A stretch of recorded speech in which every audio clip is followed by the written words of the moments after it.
Hello.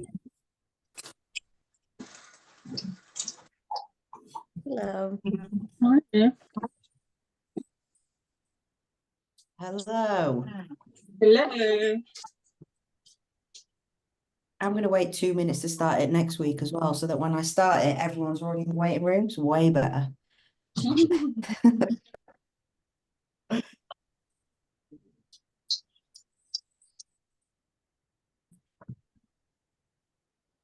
Gosh, what's going on? I'll just give it a minute. How is everyone? Has everyone had a nice weekend? Yeah, not bad. So you? Yeah, mate.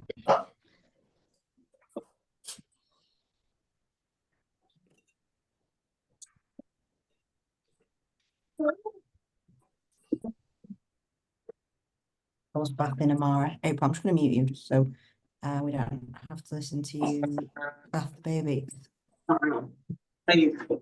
This is Hopefully I'll do it. literally.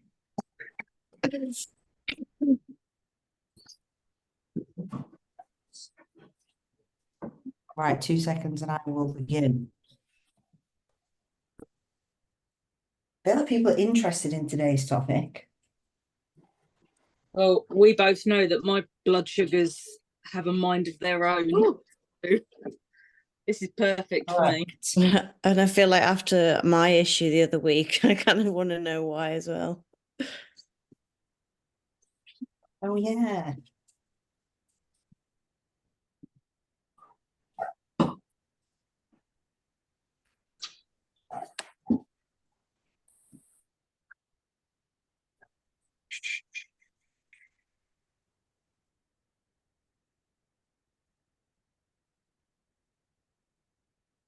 And I may just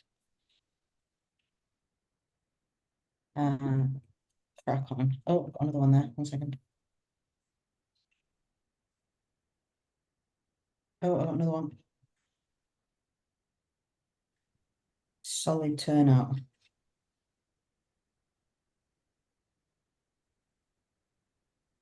I feel like doing these every 2 weeks is way better. Cool. Yeah. All right, here we are. Is everyone mute?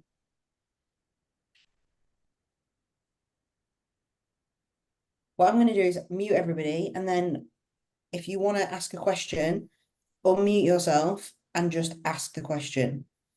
Be interactive throughout it. You don't need to stay quiet till the end. I'm happy for you to speak, but I'm just going to mute it because sometimes we get some very frustrating background noise. So I'm just going to mute. But then if you want to say something or you got a question or whatever, please just unmute and just shout out. Okay. I think everyone's muted. Apart from Nat. Sorry, Nat, I'm muting you. Thank you. All good. Right, let me share my screen.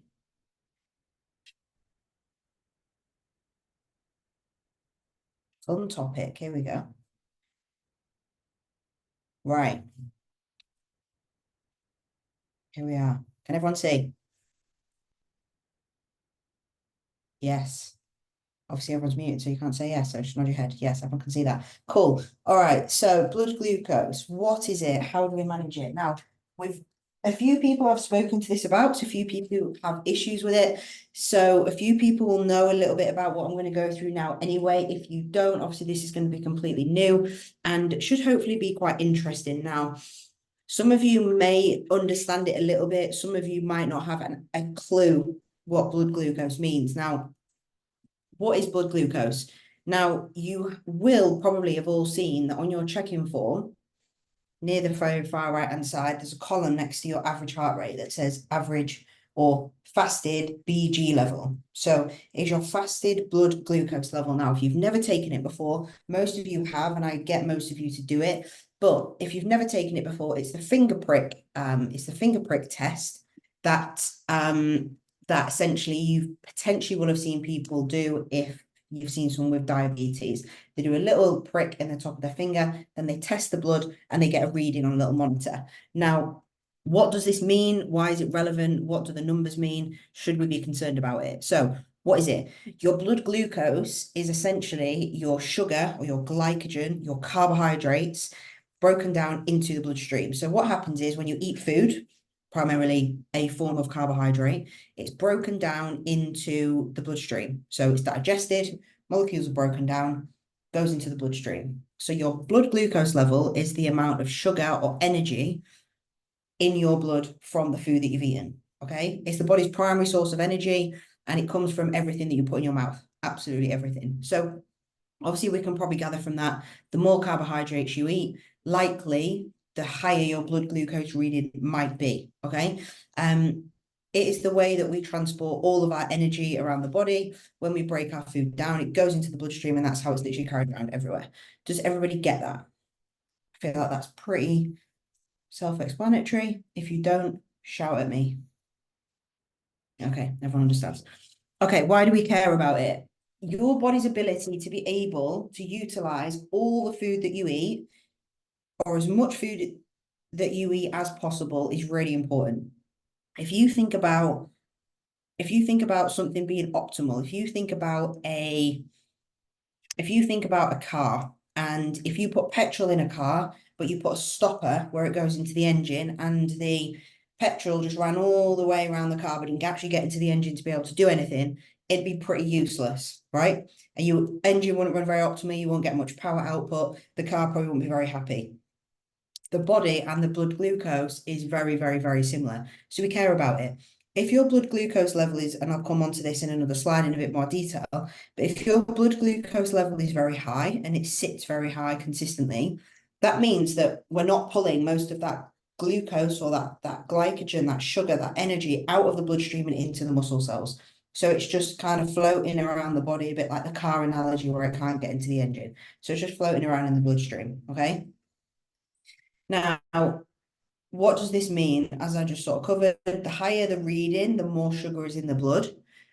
The more that remains in the blood, the less we are pulling into your cells and your muscles for use. So the less that we're pulling in, the less we can use. Now, what that means is if you have quite high blood glucose levels and you're not able to actually utilize all the food that you're eating, you're probably, even if you're eating carbs, going to feel not very energized. You're probably going to feel quite tired. You're probably going to have quite large slumps of energy. You're probably going to feel like you don't really get a pump in the gym. I don't know if Liz is on the call. She might be able to give I us am, yeah. I feel like she is. She is. She'll be able I to give am. us a bit of a first-hand experience in a minute. I'll let you talk about your experience of this. But having no pumps in the gym, lack of energy, it is essentially like the car analogy. You can put in as much as you want, but if your body isn't able to pull it out of the blood and put it into the muscle cells for use, you're not going to be able to use it. And I think that's pretty self-explanatory. So the more that remains in the blood, the negative of this is that because you can't utilize it, you've got all this sugar kind of floating around in the blood, and your body can't absorb it for use for energy. So what does it do with it? Generally, it tends to deposit it as body fat because it has nothing else to do with it. So it ends up being stored as fat for future energy usage. Okay. Now this can lead you coming into quite a lot of problems when you are dieting, because if the food that you eat you can't utilize and you deposit it as body fat, in a dieting scenario, you're not able to utilize what you're eating. So you're consistently trying to use stored energy to be able to burn calories. And muscle is a more expensive commodity than fat for the body. So you're more likely probably to burn away or deteriorate muscle than you are your body fat. So you're going to be deteriorating muscle at the same time as probably also still depositing an element of body fat, because all of this sugar is just floating around in the bloodstream, which is obviously not ideal. Now, if we look at how the body pulls it out of the blood and puts it into the muscle cell, this is the role of insulin. Now, your body produces insulin all the time, in theory. It should produce insulin consistently all the time, and it'll produce it at different amounts depending on how much blood glucose levels you have. So the body uses your pancreas to release insulin. So you may all know that, you may not, but your blood glucose spikes. So when you eat a meal, I suppose it's a little bit like if you haven't really eaten anything for a while, you've got a real energy slump, and you have some really fast acting carbs like some sugar, maybe some Haribo or something, you'll feel like a blood glucose spike, you'll feel like a kick up in energy, and then you'll probably feel a crash afterwards as well. So if you use like really, really fast acting carbs, you'll feel that. If you have something more slower acting, like if you eat some oats or you eat some rice or something like potato, you probably won't feel that spike. But essentially, once you eat that food, the body breaks down the carbohydrates, goes into the blood, and then the body has a signal and your pancreas releases insulin. Now, insulin in your body is like a key to a door. So what happens is your body pulls the glucose, the sugar out or from the blood into the cell for energy. And that is essentially how insulin works. So if you are what we call quite insulin resistant, you're in a position where this blood sugar remains very, very, very high, and your body's ability to be able to pull it into the muscle cell, like the key to unlocking the door to allow it in, if it's not very good, your blood glucose level is going to remain quite high. Does that make sense? Try to do this super simple. Everyone nod your head. I can see your faces. Okay. So if your body isn't able to pull in or pull down your blood glucose levels, it's not able to utilize the sugar in your blood very well, it's not able to utilize your food very well. There can be a number of reasons for this, and this is where I want you all to pay close attention. Now, one of the main reasons for this, and this is why I'm getting people to do this in the morning, one of the main reasons for this is poor hydration and electrolyte balance. So how many people here, and please shout out, have I got you to taking your blood glucose levels and then said to you, how much salt and water are you actually taking on? And then you say, oh yeah, I've not been taking on all my salt mads. And then I get you to take on your salt, and then the next day it's down on the reading. Shout out. Yeah, that's happened with me. Yep. Anybody else? Don't be shy. My reading has been slightly lower actually over the last couple of days since I've been taking on more salt, and that's what I've been sitting here doing, is doing my salt to make sure that I can. And Nat, if she's bold enough to say. But yeah, essentially your one of your main reasons for having high blood glucose levels is your electrolyte balance. Now, I don't know if when you were at school, anyone ever did the experiment. We did it with like a plant where we gave the plant like salted water and then like normal water. And then we watched a video about someone taking Lucozade on and just taking water on, and how much they urinated after an hour if they took Lucozade on, how much they urinated after an hour when they just took on normal water. And the results were, if somebody just drank normal water with nothing in, no electrolytes, no sodium, when they went to the toilet, they had far like higher volumes of urine than somebody who took on an electrolyte or something like Lucozade. So the reason for that is, and if you understand science a little bit, you'll understand like how osmosis and stuff works potentially. But essentially what it means is you need a balance of sodium in your body, in your bloodstream. Obviously, the body's made up of like 70% water. So we need to make sure that we've got a level of sodium and electrolyte balance in our blood and in the fluid in our body to make sure we can actually pull in our food, pull in our carbohydrates, and not have this high spike in blood glucose. So a lot of the reasons why you may be finding that you've got high blood glucose, if it's, and when I'm talking about high, I'm talking about in the higher fives into the sixes. A lot of the time, it's often just down to poor hydration and electrolyte balance, most of the time. And that's something that we're all massively in control of. And this is why it's so important to take on your salt. And now you understand the principle of like, if your blood glucose is higher, you can't utilize your food as well, which means more of your blood glucose or more glycogen stays in the blood, more sugar stays in the blood, and more likely to be deposited as fat.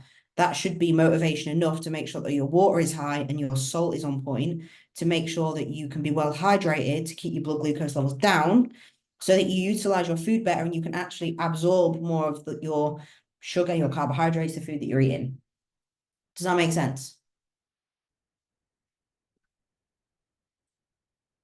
Obviously, I'm asking you to speak to me, but I have muted you all. but yes. Okay, so that's one reason why blood glucose might be high. So get your salt in, get your water in. Second reason might be a form of insulin resistance that comes from something that is a health impact. So that could be something like PCOS, endometriosis, adenomyosis, or potentially type 1 or type 2 diabetes. Now, when you've got insulin resistance from one of these, it's down to, if it's PCOS, it's a hormonal thing that causes PCOS. Endometriosis and adenomyosis isn't hormonal. However, it still has very, very, very similar side effects. Now, this isn't something that's particularly published, but there is PubMed studies that talk about the side effects of having endometriosis and adenomyosis and links with insulin resistance.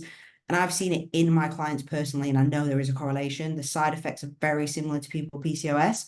And essentially, it means that because of the issues that you have with as a side effect of the health outcome, you have to still deal with it as if it was something like diabetes. Like, you still have insulin resistance because of the condition that you've got. And what that essentially means is your body really struggles to be able to manage your pancreas's output with insulin. And it actually has like a blunt response to insulin secretion when your blood glucose spikes.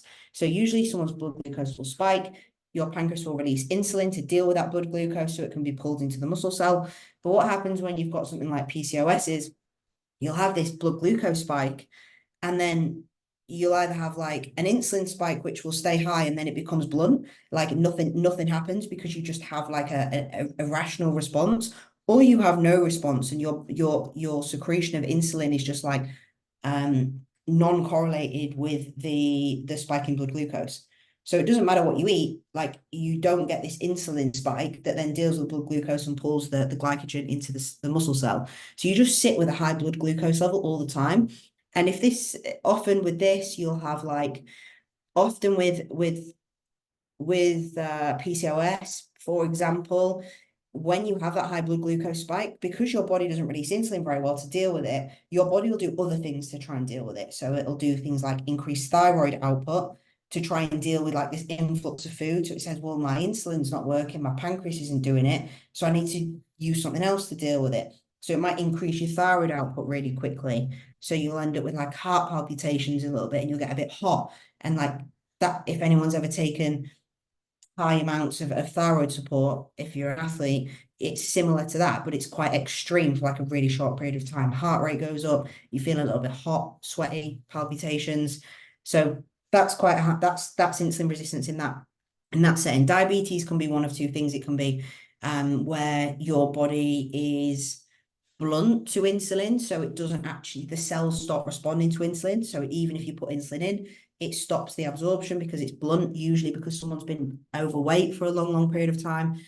So you might have like type 2 diabetes, that will be that case. Type 1 is a little bit like PCOS, where your body's just not creating enough, so it's an issue with the pancreas. So there's two insulin resistance issues there from a health outcome. There is more, but these are going to be the main things that you need to be looking for. A high carbohydrate diet. Obviously, if you're eating a lot of food, a lot of carbs, then you're going to naturally have higher blood glucose levels. Now, your pancreas should be able to deal with it, secrete more insulin. However, one good thing to think about sometimes when you are eating a high carbohydrate diet in the peak off season is to, if you are in a growth phase, is thinking about using potentially exogenous, I'll come on to this in a minute, insulin to be able to help your body and take pressure off your pancreas to avoid problems later on in life, to help you with the high carbohydrate diet so your body doesn't feel like you're abusing food. High levels of body fat, the higher your levels of body fat are, the naturally higher your blood glucose levels sit. Obviously, we all know about the correlation between someone being diabetic and developing, or being obese and developing type 2 diabetes. That is exactly that. An overworked or overused or abused pancreas. Again, bodybuilders are very much like obese people. Although we're not fat, we abuse food like we do to grow. Like, we can be eating 500-600 grams of carbs potentially, abusing that. Like, that is just like what diabetes is. It's people eating too much food. But we do it for the trying to gain muscle, but essentially the body still needs to deal with that, right? So we need to potentially utilize maybe more insulin to help the body be able to deal with that, okay? Stress and cortisol If any of you do take your blood glucose every day, you'll find that if you've had a really stressful day, or you've had really bad sleep, or you trained legs really late in the evening and then got up early, you might have a really high spike in blood glucose, and that is just stress. Chemical imbalance in the body causes all sorts of problems. So it's not potentially maybe an accurate reading of what's going on, but it's saying that there is stress going on there, and that's why there's high cortisol spike there. And then potentially hormonal imbalance, which comes mainly back into the PCOS thing. Any questions on that so far? There's a lot of information here.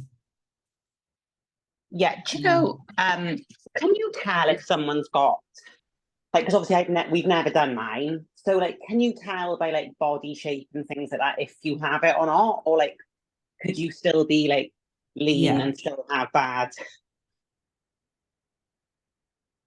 No, so like you, for example, I've never got you to take it because you can eat 700 grams of carbs and stay at 10% body fat. So like you manage your food very, very, very well. Like, so I know with you, if you took your blood glucose level peak off season in the morning, it'd probably be like 4, because you can utilize your food very, very, very well. You don't show any signs of insulin resistance. So a sign of high blood glucose level and insulin resistance might be if you're dieting and we pull food quite low, especially carbohydrates, and you see no response, and I know you're adherent, I know you're not cheating on your diet, I know you're doing your cardio, and I know you're eating what you should be, then if I see that, then I'll probably say, okay, I think there's potentially a problem here, so we'll have a look at it. If somebody gains quite a lot of body fat when they don't eat a lot of food, so you sort of bring someone out of a deficit and they gain weight and body fat quite rapidly on 1,700-1,800 calories as a female, then that says to me, unless you're cheating on your diet, there's probably maybe an issue there with your body's ability to be able to manage food. Does that make sense? Yeah, no, I get it. I get it. I just didn't know whether, And I've never done it. Oh. Oh. No, you could give it a go as a bit of a Be something experiment else if to you want. stress me out. You're like, oh my God, my blood glucose is 5. Am I going to die? I'm like, no, mate, you're absolutely fine. Relax.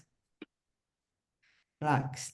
And also, like, when you've probably had elements in the morning, April, when you've been on the Stairmaster, I imagine where you felt a little bit hypo, right? Oh, yeah, like not like on, I'd say like the other Thursday, on a rest day, and I think we just upped it to 40 minutes, and I did feel like about 33 minutes in I was having a hypo. Yeah, yeah. So people who are insulin resistant don't have hypos. Right. Like, Yeah, no, so I'll come on to what hypo is in a minute. I've done a slide on this. Like I would go hypo peak off season. So I'd be like walking the dogs after training, after I've eaten my post-workout meal, 3 o'clock in the afternoon, I'd walk the dogs and I'd walk around and feel like I was going to die. I'd have a hypo in the middle of the afternoon, even peak off season, because my body would just like shuttle through food.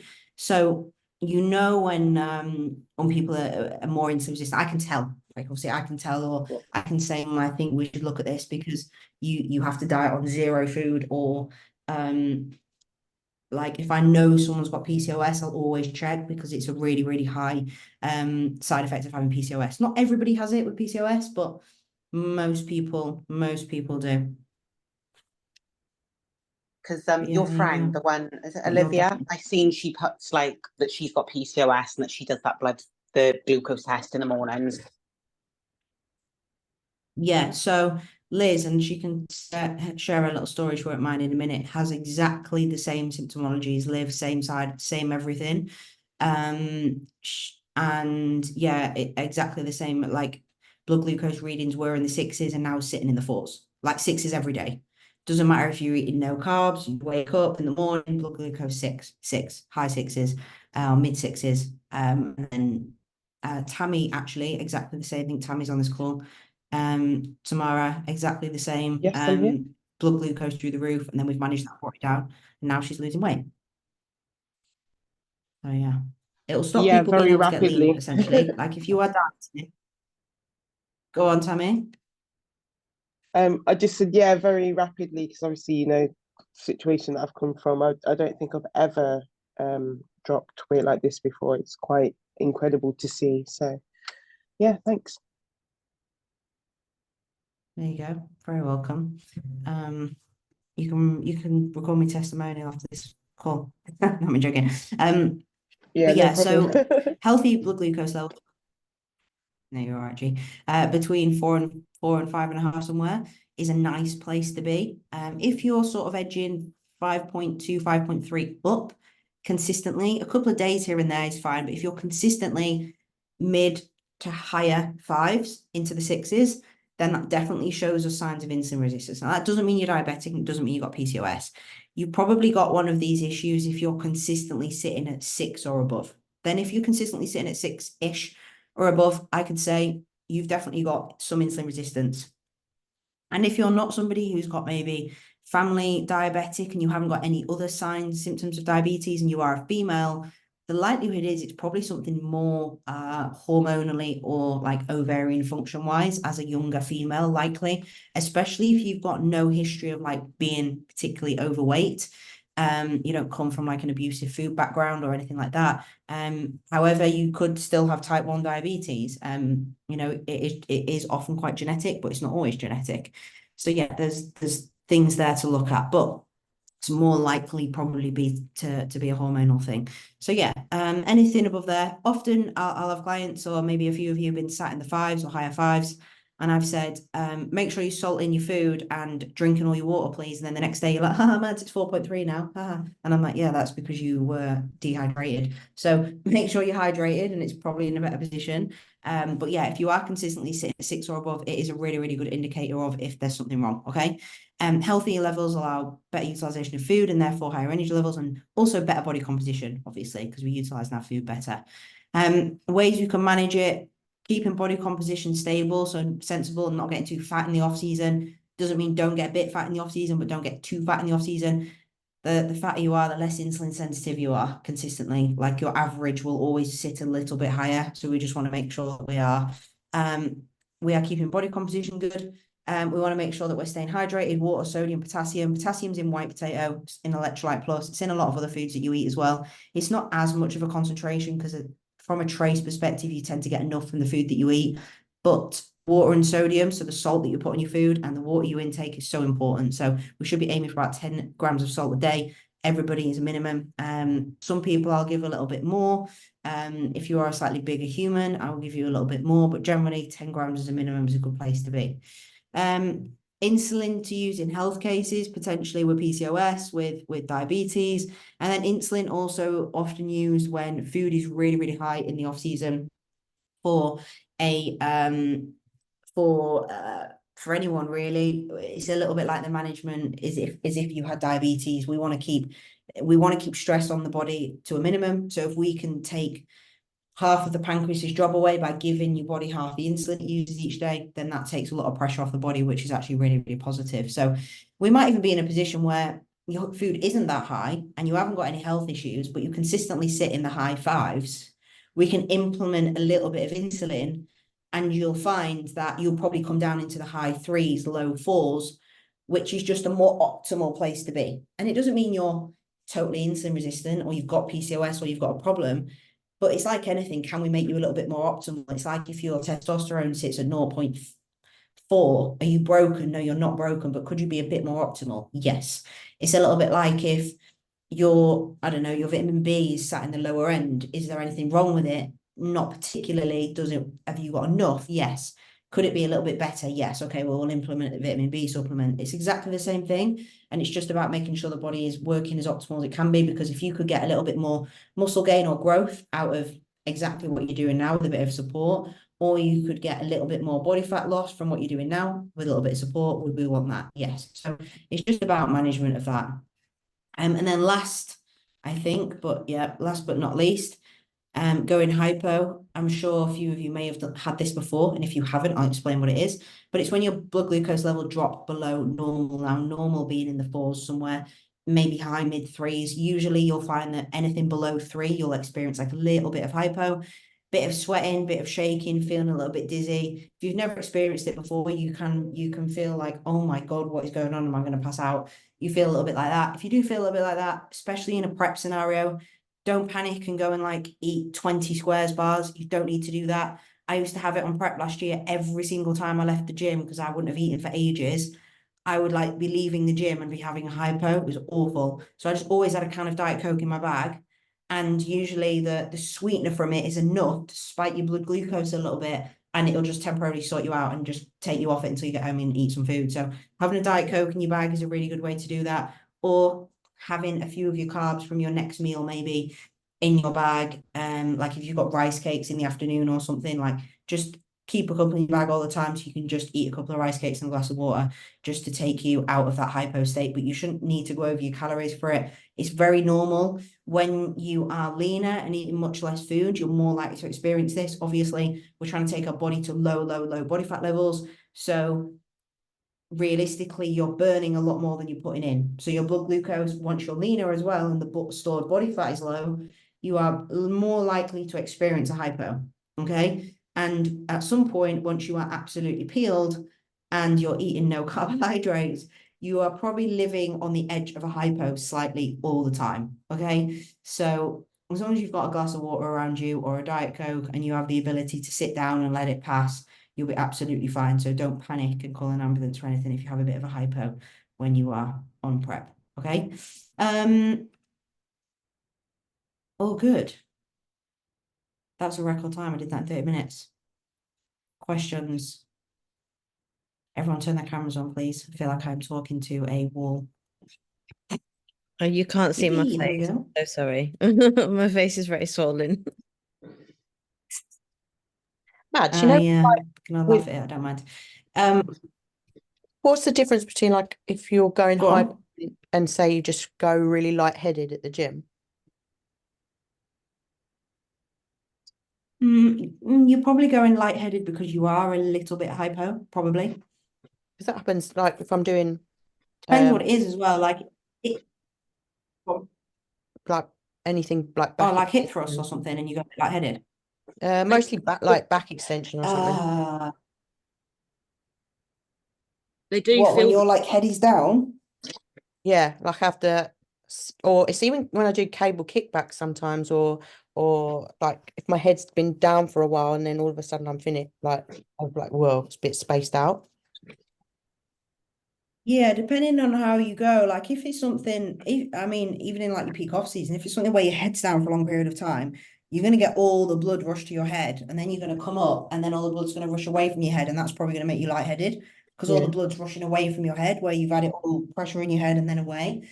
And I find that when you do glute exercises, and I used to get this on a hip thrust all the time on the glute drive, anything, and I never really know why with a hip thrust, because I used to always still breathe with every rep. I don't know whether it's like the band or the bar on your, this might sound ridiculous, on your hips, and like cutting off a little bit of like your main like arteries and like well, yeah, your arteries are like in your groin, aren't they? Like I don't know whether you actually suppress a little bit of blood flow when you do that, so that when Yeah. you come off, you end up with a little bit of a head rush. I honestly think that's potentially it. And I think when obviously when you hold your breath as well, like if we lose oxygen, if we lose oxygen to our brain, that's when we get a little bit dizzy. Like I'm not a doctor, but sensible application here. Like if you've got low oxygenated blood, like if you hold your breath for ages, like if you held it for long enough, like your body tells you to breathe, you probably won't be able to do it manually. But if you held your breath for long enough, you'd start to feel dizzy and pass out because you remove the oxygen, you like starve the oxygen from your brain. So you can go lightheaded from that. That would cause you to be like lightheaded. But deadly. hypo, you'll know if you ever experience one.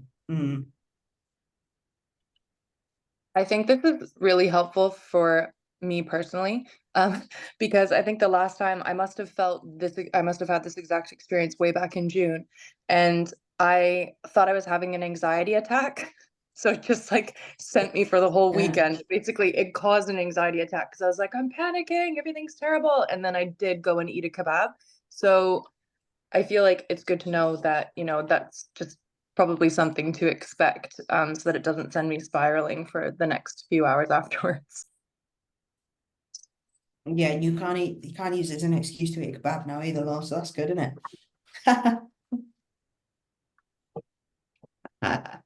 Not this time, not this time. Kebabs. Where's like, Liz? mad, what the fuck is that? Oh, I took all April's carbs away today. Sorry about that. Salmon. Great. This is what it takes if you want to be shredded, mate. You are pretty shredded, but extra shredded. Yeah, Liz, are you happy to like share your experience a little bit? Obviously, we had a bit of an epiphany with you, but if you're happy to share it a little bit, I think people would like probably appreciate hearing it. Is she there? Or she's pretending to be there? Are you talking to me? I wasn't talking to you, Nasty, and no. I was talking to Liz. But you went hypo the other day, didn't you? Oh, yes, I think I did. You didn't panic though, did you? Yes. But it was so good. Yeah, you know what it is now, you're fine. Yeah. So like even in a dieting setting, to be honest, you can still utilize insulin as well. So like so Nasty, for example, she's in a mini cut at the moment and she's dramatically eating a lettuce, but we're still utilizing insulin because she still sits at like a higher level, even with low carbohydrates. She still sits in the high, well, it's not as high now, but like low fives, high fours. And with it, we can just bring her down into the low fours. So she just utilizes her food a little bit better. So from a dieting standpoint, it's just a little bit more optimal. So even though she's dieting and her food's not high, we're still utilizing it a little bit, which is really good. And I think this can be quite an epiphany for some people like Liz, if she's obviously fallen asleep or something. If you are there, Liz, please unmute. But when she first came to me, we were dieting fairly hard for quite a long time, and nothing was really happening. Constantly complaining about constantly complaining of low energy levels. Constantly complaining of issues. Liz, do you want to tell your stories? Did I do it? Have I done it? For you. Can you hear me? Yeah, you've done it. Oh, excellent. Sorry, I was just going through all the different screens trying to sort it out then. Right. Okay. Yeah, I'd been struggling for a long time with so many different symptoms. I actually thought at one point that I might be secret eating. I felt like I was going mad. As Mads alluded to earlier, the not having a pump when you're training. I'm not a weak person, and I'd get like 20 minutes into the session and be like, I can't do anymore. There's nothing else that seems to be going on. With regards to like getting benefits from the session, I'd literally have to push myself through. Sleep. I was shouting in the middle of the night at my partner. Anxiety was absolutely mental. It was all the time. As soon as I woke up in the morning, I'd feel like I'd had 10 coffees, massively overstimulated, and I wasn't utilizing caffeine, and that was before I'd eaten anything. Blood glucose was continuously like 126, 130, which is like 6.57. Absolutely crazy. And I might have like had my last meal at 6 p.m. and that'd be a reading at 7, 8 o'clock in the morning. And then it'd run through the day as well. The worst thing was I'd get to like 1 o'clock and I had to go to bed. I physically had absolutely zero energy, and sometimes I wouldn't get up until the following day. I'm 38, so it's not normal for someone to feel like that. But in a nutshell. So yeah, we worked it out anyway. So essentially, we think that I sent this to the doctors and said you need to get some scans for like PCOS and stuff. Found out that there was a little bit, there's a little bit going on from a health standpoint, but the blood glucose to me told me everything I needed to know. So like there's definitely an issue there for somebody who's dieting in a normal state to be sitting in the high 6s to 7s. That needs resolving. So we've resolved it. We've utilized a few different supplements, slightly different approach to our diet with higher fats. we've managed to, I think Liz is now eating more food than she was before and much less cardio. I think we've only just introduced a little bit of Liz over the small hit she was doing. And blood glucose is what now, sitting Liz like 4s consistently. Yeah, I've never And seen it that low.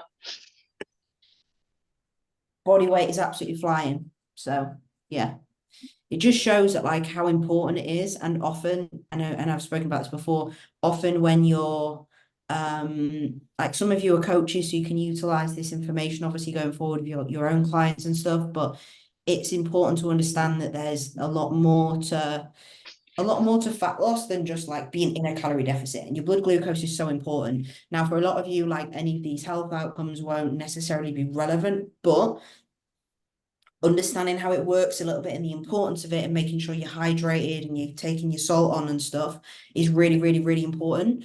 And I bang on about salt and stuff all the time, and people are like, oh yeah, I forgot it. Like just get it in, and you soon start to like it. My food tastes weird now if it hasn't got salt in it.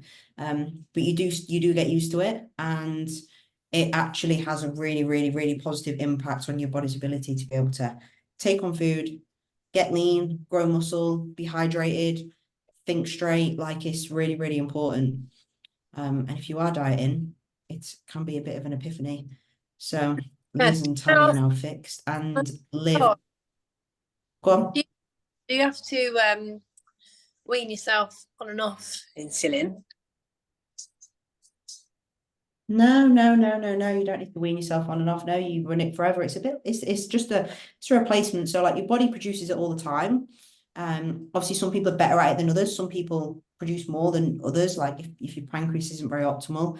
But no, it's there's different forms of insulin. There's rapid acting and there is basal, slow releasing, like slow basal insulin, which is essentially like what your body produces. Your pancreas produces like a slow release insulin. I guess it is your body can have insulin spikes, but what we don't want to do for implementing insulin to help you manage your blood glucose consistently, because your pancreas isn't very good at it, we want to put something in that's slow acting and lasts all day, right? We don't want to be in a position where we have to use like rapid acting insulin every single time we have like a meal. So we want like a basal, like try and mimic how your pancreas would be, but take some of the stress away. Okay. But yeah, your body, basal insulin's half-life is like around 12 hours. So after 24 hours, it's out your system. So yeah, you don't need to cycle it. Your body doesn't decrease sensitivity to insulin if you use it. It just stops your pancreas having to work so hard. If you're somebody who if your pancreas has to work really hard because you're eating a lot of food, or potentially Zoe in say like Lizzie's case, Tammy's case, you know, they're in positions where blood glucose sits high all the time, so body doesn't produce enough insulin to be able to manage it. So we just put it in, and that has no long-term health outcomes. In fact, they will be healthier long-term because of the use of it. Otherwise, there potentially would be really terrible amounts of energy, not being able to manage body weight for the whole life, and potentially end up a lot fatter than they would like to be in the future, you know. It can be difficult because if you can't get it prescribed by the doctors, if you go to the doctors, they'll bring a chart up in front of you. It's a bit like BMI, the old bullshit BMI chart, and they'll be like, oh, well, normal is anywhere between 4 and 7. Because it's a little bit like the old readings of anything they do. Like it's an absolute extreme. Like, yes, if you're above 7, of course, you're probably diabetic because that's fucking really high. So they're like, oh, anything below 7 is like normal. Okay, well, they might deem it as normal, but if you consistently sit in the 6 to 7s, like you don't utilize the food.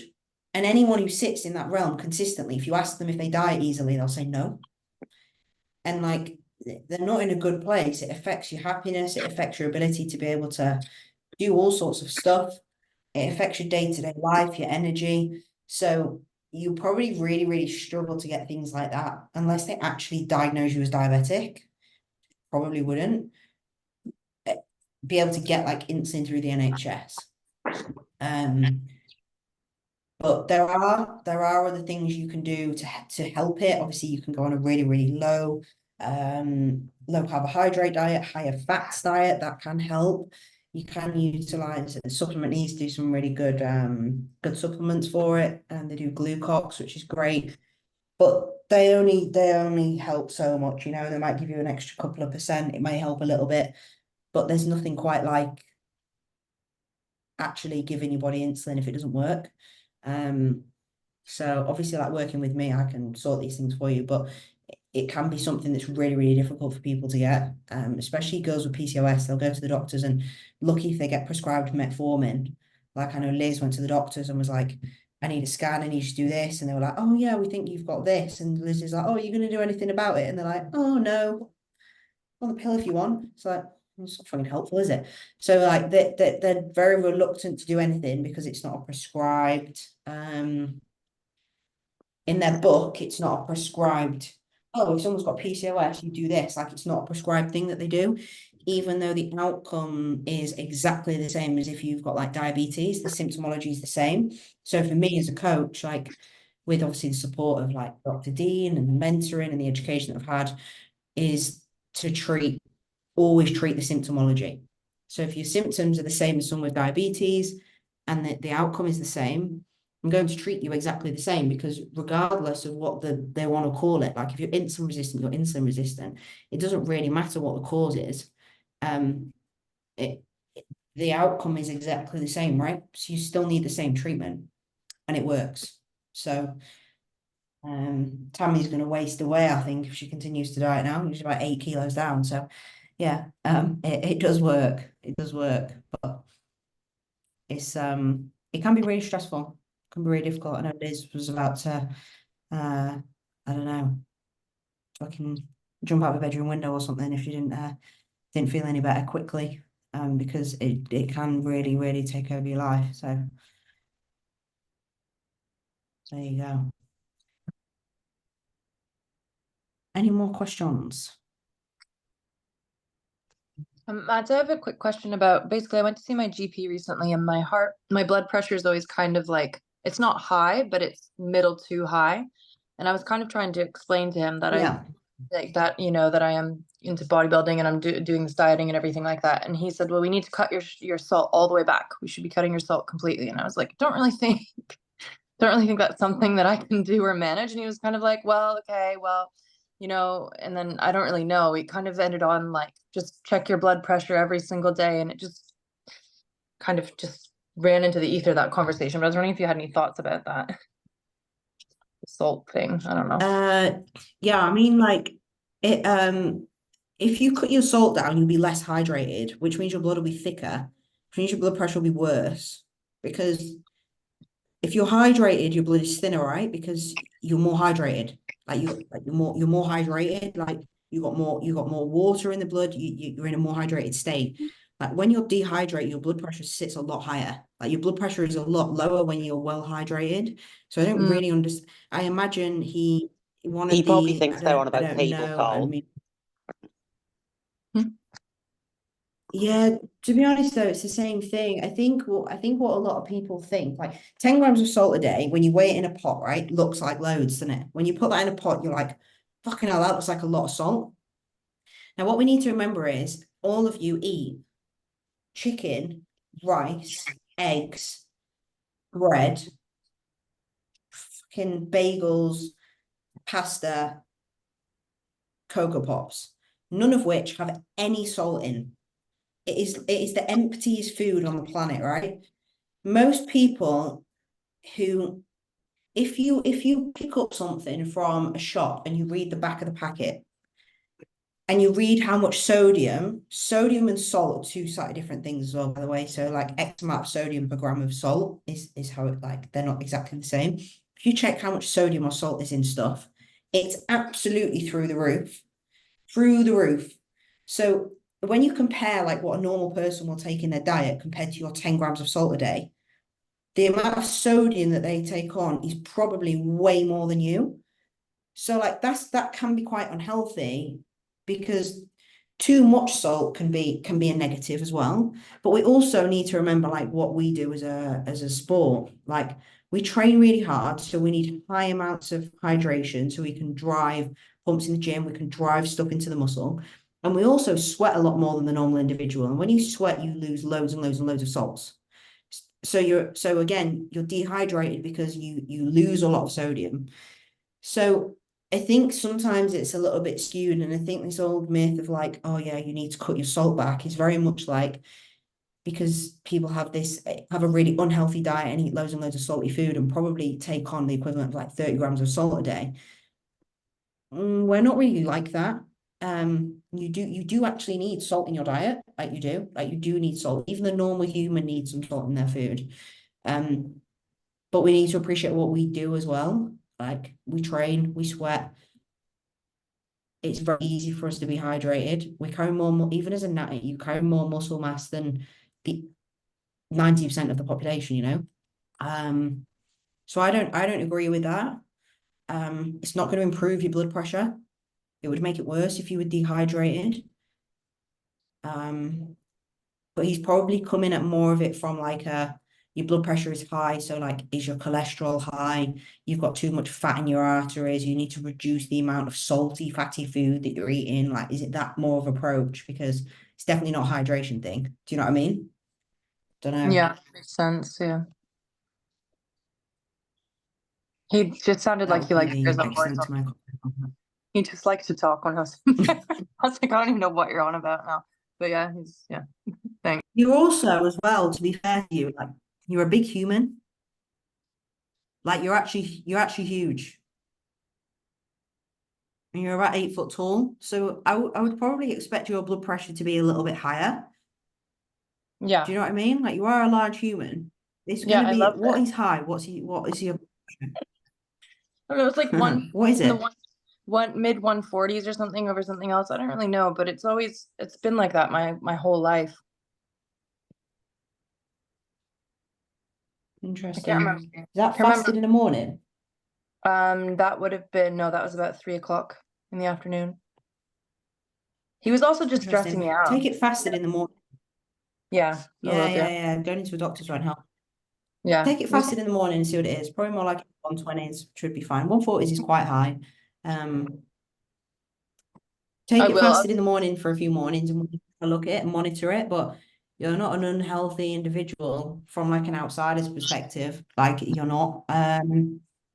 Like you're natty, you eat really well, you cardio, you train hard. Like what does your heart rate sit at? Like your average heart rate?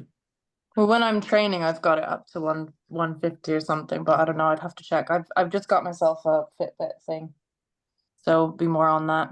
Oh yeah, you have. See what it'll tell you on that. Have a look what your resting heart rate is. Be interesting. Yeah.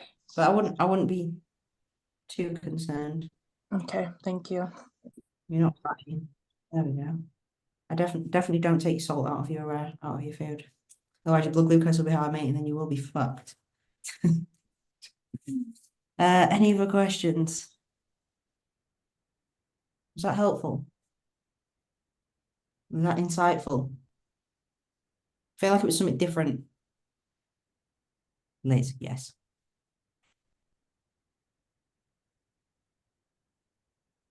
Liz has never had a hypo.